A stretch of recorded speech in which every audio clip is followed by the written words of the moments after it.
And welcome back, everybody. Thanks for sticking with us. Kathy Contino-Turner is our guest. She's from the Masonic Care community, and that's what we're talking about. It's been a part of the community since 1893, and it is going strong because you've got some new we've got some great stuff going happening. on. And people need to know there's 900 people, by the way. 900 of your friends and relatives work there, in addition to the 500 seniors that live there. But we did a gala last year in May, and wonderful community support. We did a Preakness theme. It was a lot of fun. And we raised money, and we are going to be opening on March, well, we're actually going to open it probably before the ribbon cutting, but there'll be a ribbon cutting open house on March 15th, a new rehab, a new portion of our rehab.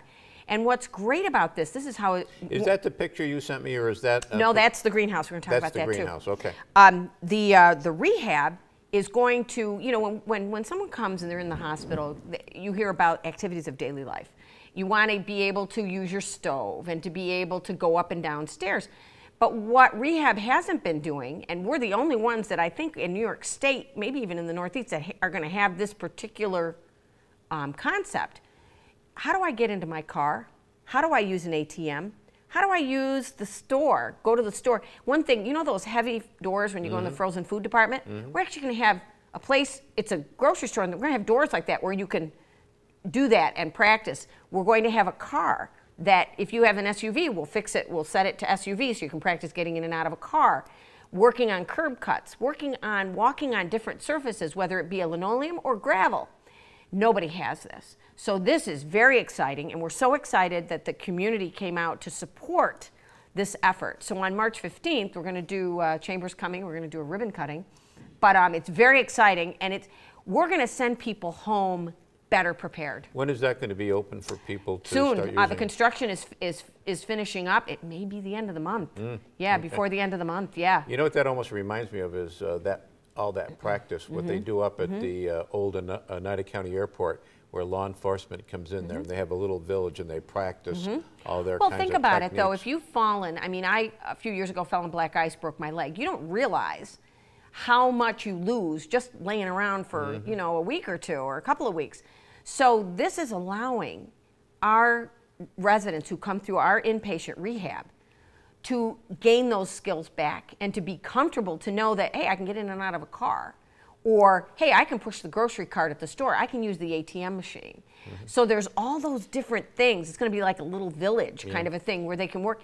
And I always give this plug too. If you're in the hospital, if you've had an accident or injury, you have the right to call and connect with whatever rehab. If they're telling you you need rehab, you have the right to say, this is where I want to go.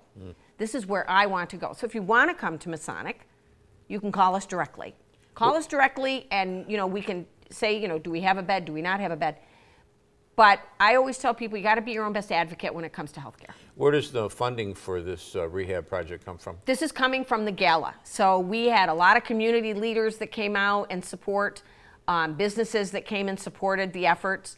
And what's wonderful is these businesses stepped up, but I think they also realized that the Masonic Care community, our footprint is like $23 million in payroll, and then that's a multiplier with buying, our staff are buying groceries, our staff are getting their cars fixed, our staff are filling their tanks with gas and buying clothes. So that's a multiplier. So we are a major employer in the area, and to have this and now be able to offer this to our residents of this area, it's just exciting. When you talk about those number of employees, are you including or excluding the lab?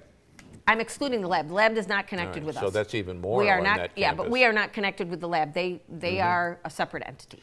The other new project that you've got going on over there, you sent us a picture of that. Greenhouse. Yeah. And that's a great. Talk about that. What's that all about? Well, this is very exciting. We have, and there it is. We have the brick building that you see. That's actually a building that exists, and we're going to refurbish it. We're going to be growing and doing food to table, farm to table food. Plus, we're going to have some partnerships with local colleges. We're going to have space for meetings. We're going to have intergenerational programming with this greenhouse. We're very excited about this. This is a whole new concept. We actually had a farm on the campus until 1969. So we're almost going back to our roots, so to speak. But this is being funded, a majority, too, is being funded by the Masonic fraternity. Certainly we have other people that are donating, but the majority of that funding, the Masonic fraternity is funding. Is that how the, sorry to interrupt No. you, is that how that is run, is how Masonic Care Community is run by trustees? We have a group of trustees, yes, but we are open to everyone. You do not have to be a Mason to come and live with us. But the Masons are a philanthropic fraternal organization, and their role is to benefit humanity, and that's what they do. So at our place, at the Masonic Care Community, how are we benefiting humanity? We're giving our seniors purposeful living. If they want to go garden, they can. And we also have raised bed gardens around the households in the Skilled, in Wiley Hall, and at Acacia.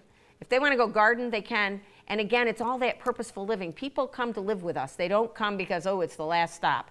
They come because they want to live their lives and enjoy their time, and that's what we try to do. When is the greenhouse going to be The up and greenhouse, we're going to do functioning? the cornerstone actually the day after we do the ribbon cutting for the greenhouse, or for the for the rehab. And then we're also going to be refurbishing Acacia Village. Acacia celebrates 25 years this year, and actually is one of the first independent living communities in upstate New York. We had independent living in Old Wiley Hall.